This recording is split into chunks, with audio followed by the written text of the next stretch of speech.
Kasi ang hindi ko maintindihan, galit na galit sa akin, tapos nandito nakatutok, lahat ng post ko inaabangan, tapos magko-comment ng kung ano-ano.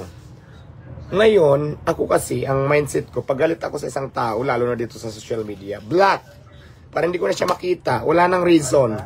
Nagtataka ako dito sa mga bashers, bas ng bas, tapos nakaabang naman sa mga ipopost ko. So, di ba, hindi ko maintindihan. Pag inggit pikit, ang problema nga hindi nga sila makapikit. Talagang dilat na dilat talaga sila. My God. At mayroon na ako ngayon Diwata Pata. Diwata Pata Bulalo Overload Pro Max. Ayan ang bago kong Abangan nyo yan. Diwata Pata Overload Pro Max. Maglalagay na ako.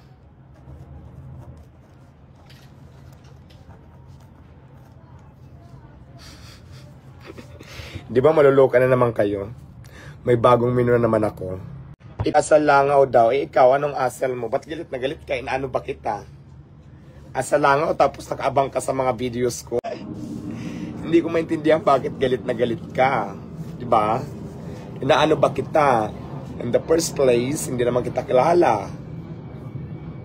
Di ba? Ang hindi ko maintindihan sa iyo, bakit galit na galit ka? Explain. Kailangan ipaliwanag mo sa akin ngayon. Dahil kung hindi, wala kang may papaliwanag, isa lang dahilan yan. Inggit. Insecurity. Ang isa sa mga dahilan kung bakit galit na galit kayo sa isang tao pag hindi naman kayo inaano. Tama, mali. Maglagay ng tama. Mag-comment ng tama kung tama ang sinabi ko. Ngayon, ganito yan. Tama, di ba? Tama? Tama. Ngayon, ganito kasi yan. Ang tao, kapag may insecurity sa buhay na namumutawi, wala yan magagawang mabuti doon sa taong kinaka-insecurean niya. Lahat nagagawin yan. Panglalait, sa Bisaya, panglilibak, panguhusga, gagawin niya yan. Kasi nga, kahit hindi niya naman, thank you Matt, kahit hindi niya naman niya kilala, namumutawi sa kanyang puso ang galit. Pero, kung mabuti naman ang iyong puso at wala kang insecurity, kakagawa ka ng mabuti sa kapwa. Kasi wala kang insecurity, hindi mo ipinairan yung insecure mo sa buhay. Diba? Pero hindi naman ako na-stress dyan kasi ang mindset ko ganito. Una, bakit ako ma-stress sa inyo sa mga basher? Una, isusulat natin dito. Una, bakit ako ma-stress sa mga bashers na hindi ko naman sila kilala? Pangalawa, bakit ako maka-stress sa mga bashers hindi naman ako nangihingi sa kanila? Pangalawa yon. Pangalawa. Pangatlo, isusulat ko pangatlo na to. Bakit ako ma-stress sa mga bashers? Wala naman akong ginagawang masama. Pangatlo na yon. Pang-apat. Pang-apat pala, pang-lima na sulat ko. Bakit ako ma-stress sa mga bashers? Hindi naman tayo na may memorysyo, nakakatulong tayo. Pang-apat na yon. Pang-lima, wala tayong taong inaapakan. Pang-lima na.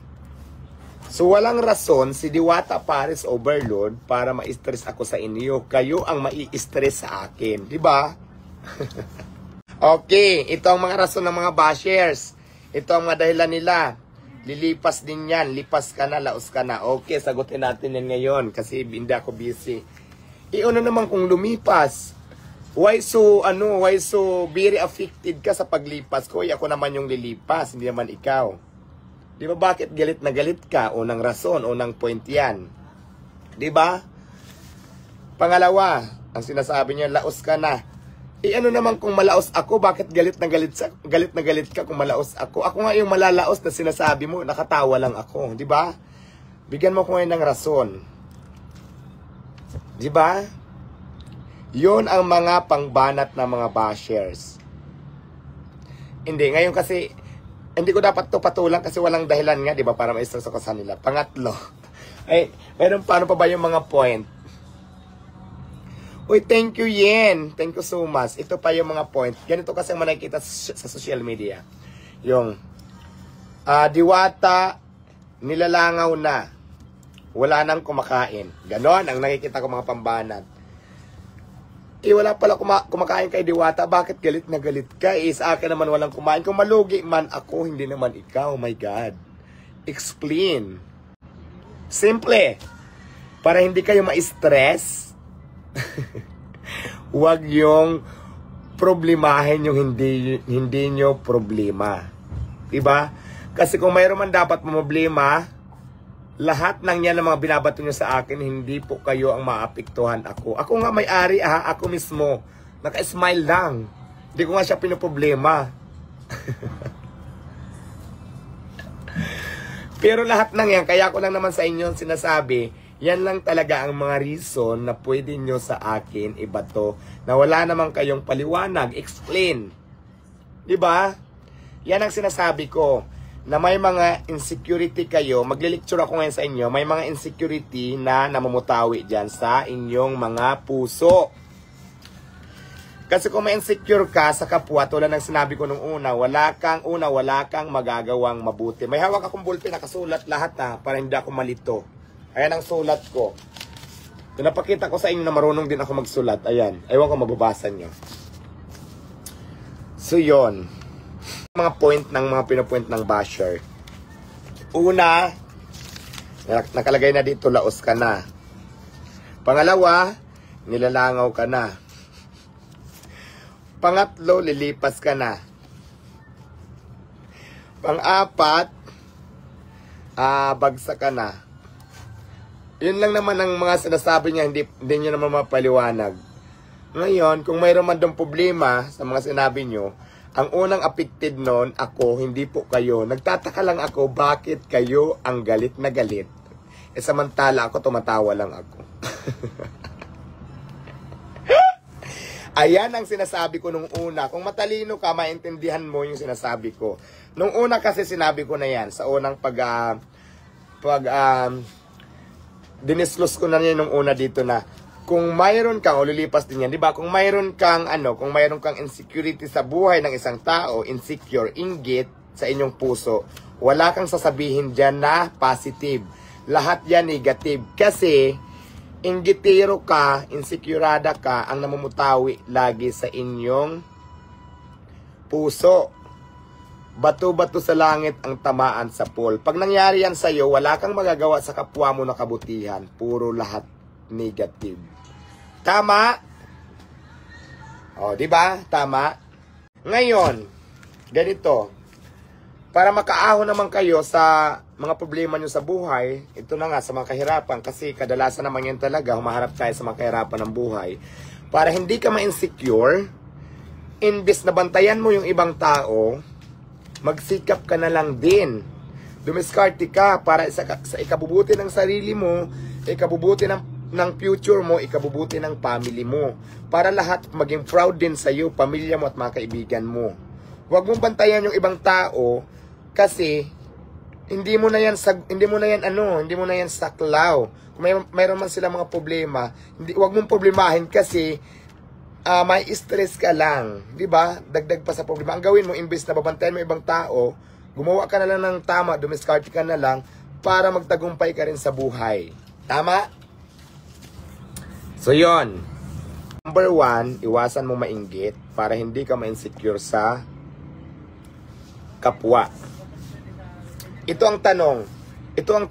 Ang tanong lagi, ang mga pangbara ng mga inggitera at saka mga insecurada. Bakit kita kay inggitan? Ano bang mayroon sa'yo? Tanungin mo yung sarili mo. Kasi ikaw ang nagko-comment ng masama doon sa taong wala namang ginawang masama sa'yo. Dapat ikaw ang makasagot doon sa tanong mo. Yun ang mga pambara nila eh. Diba? Tama? So ayan ha, sana marami kayong natutunan ngayong araw na ito.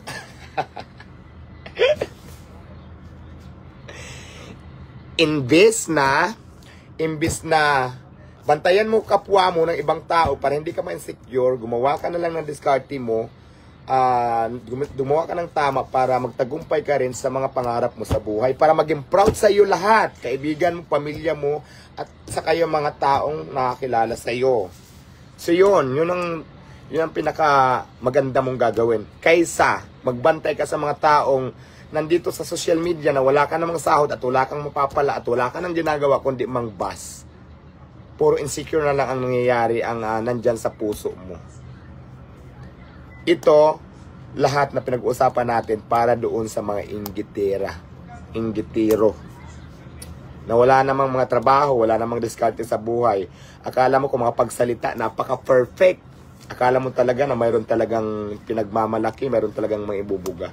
So, kung ako sa inyo, imbis na bantayan nyo yung kapwa nyo, para hindi na kami insecure, dumiskarte. Yung oras nyo, ubusin nyo sa diskarte. Magtrabaho kayo. Diba? Siguro naman may mga pangarap kayo sa buhay, gawin nyo yan para matupad nyo din yung mga pangarap nyo. Hindi ko talaga pinapatuloy yung mga bashers noon pa naman yan.